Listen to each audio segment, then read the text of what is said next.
Vous étiez 14 enfants à la maison. Comment c'était Ma mère a eu 14 enfants, oui. Moi, je suis le 13e, 7e garçon. Le dimanche, là, toute la famille venait.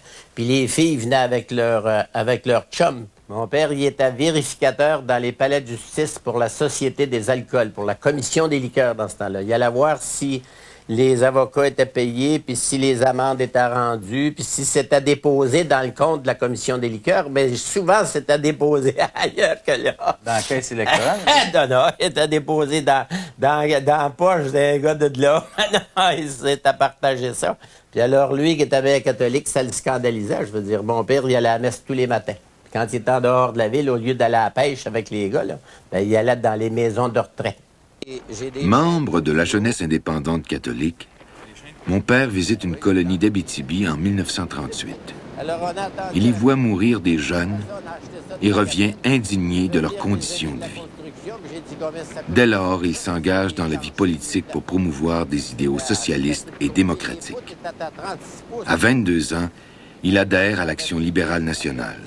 Quelques années plus tard, il milite pour le Bloc populaire, puis il est élu chef provincial du Parti social-démocratique, qui deviendra le NPD. Rompant avec l'option fédéraliste de ce parti, il fonde en 1963 le Parti socialiste du Québec. En 1969, Michel co-organise les manifestations pour un McGill français et contre le Bill 63. Il fait aussi voter la Confédération des syndicats nationaux pour l'unilinguisme français au Québec. Leader de plusieurs contestations, il est accusé de sédition puis d'outrage au tribunal. Emprisonné à Parthenay, il est ensuite libéré sous caution et finalement acquitté. Cette année-là, Michel reçoit le prix Liberté. Il est élu président du Conseil central de la CSN. Il occupe cette fonction pendant 10 ans. En tout cas, au Conseil central, nous autres, on dit on participe à aucune affaire provinciale, fédérale, municipale. On essaye de bâtir des comités électoraux avec les comités de citoyens, avec les locataires puis avec les autres. Bâtir une machine électorale que les travailleurs utiliseront comme ils veulent. Mais... le pouvoir du peuple pour le peuple. C'est ça la démocratie. Mais vous pas surveiller le pouvoir, exercer le pouvoir. La démocratie, c'est le gouvernement du peuple, par le peuple, pour le peuple. Mais... si le mouvement syndical ne fait pas ça, je ne sais pas ce qu'il fait, moi. Ça, c'est à la grève de Murdochville, quand on a fait les funérailles du syndicat qui était en grève depuis 6 mois, puis que les gens sont venus là, du Congrès du travail du Canada. Puis là, en haut de cette côte-là, il y avait des cabanes, là, des baraques, puis il avait fait venir des jeunes Allemands de l'Ontario. Puis toute la police provinciale logeait là. Puis là, est arrivé les incidents du 4 et 5 mai, là, où les gars avaient décidé de barrer les routes pour pas que les voleurs de jobs. Des scabs, c'est des voleurs de jobs. C'est les seuls voleurs qui sont respectés par la noble société, par les éditorialistes puis par les cours. Hein? Le 29 octobre 71, lors d'une manifestation de solidarité avec les grévistes de la presse, la police charge brutalement la foule, causant la mort d'une manifestante et blessant 300 personnes. Michel juge qu'il faut réagir rapidement et décide à lui seul de louer le forum et de convoquer la population.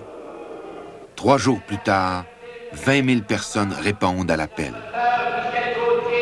C'est en pensant à tous ceux qui ont lutté pour la classe ouvrière que nous allons observer une minute de silence.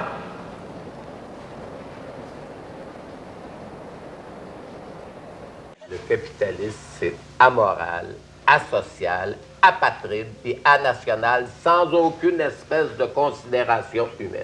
L'essence du capitalisme, c'est la maximisation des profits. Tout le monde sait ça.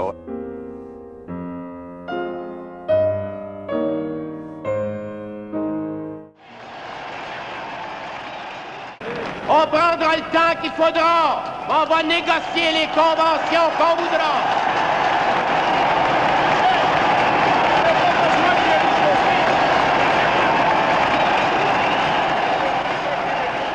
Puis les grands journaux sont tous contre les syndicalistes.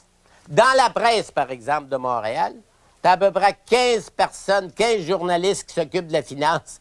Puis il y en a un qui s'occupe des syndicats. T'as jamais à la radio, à la télévision, le problème des travailleurs. Je veux dire, c'est la vie de tout le monde, ça. Hein? C'est la vie ordinaire. Puis quand même que la presse au complet nous dirait que nous devons collaborer avec les institutions établies puis avec les gouvernements établis, nous leur disons que nous ne serons pas complices de leur turpitude et que nous voulons contribuer et collaborer à aucun prix, dans aucune circonstance. On va se mettre en opposition carrée au pouvoir. On va aider tous ceux qui veulent protester, contester et faire la révolution. Les grosses grèves dans la province de Québec, le Murdochville, puis les autres, Arvida, puis partout, hein. La grève de la presse à Montréal, c'était pour faire reconnaître l'ancienneté ou ben non, faire reconnaître le syndicat. C'était ça, les grosses grèves dans la province. C'était pas au bout de l'argent. La force des Canadiens français, ça a été dans sa résistance morale. C'est la nuit de ce discours au centre Paul Sauvé que mon père a été arrêté en vertu de la loi des mesures de guerre. On l'accusait de sédition et de faire partie du FLQ.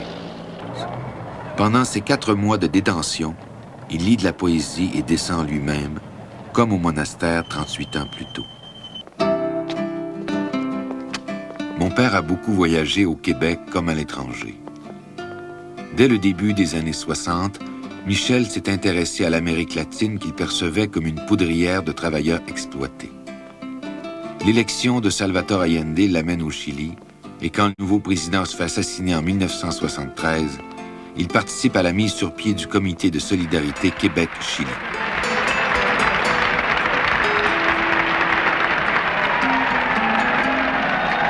Madame Allende, et chers amis du Chili, nos frères de la classe ouvrière, c'est aujourd'hui un grand jour dans l'histoire de la classe ouvrière du Québec parce que c'est une des premières fois que nous avons le courage de sortir de notre ghetto impérialiste, de notre ghetto d'un pays qui est complice de l'impérialisme des États-Unis dans toute l'Amérique latine et dans le monde entier.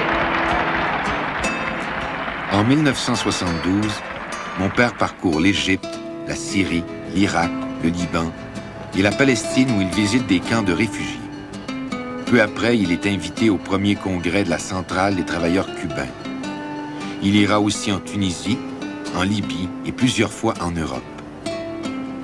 Michel s'est toujours intéressé aux conditions de vie des travailleurs, dans le monde comme au Québec. Au début des années 80, Michel crée la FATA, Fondation pour l'aide aux travailleurs accidentés. Aujourd'hui, à 74 ans, il voyage encore à travers le Québec pour prononcer des discours et défendre les accidentés du travail devant les tribunaux.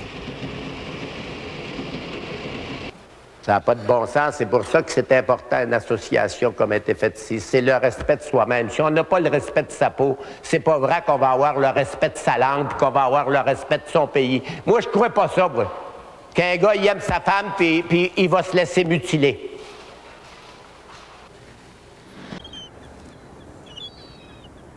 Mon père a toujours soutenu que la réussite personnelle et la richesse matérielle ne sont pas des buts qui peuvent donner un sens à notre existence.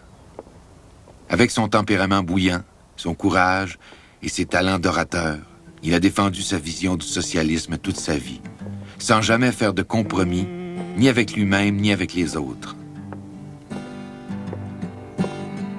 Tout comme un enfant en pénitence,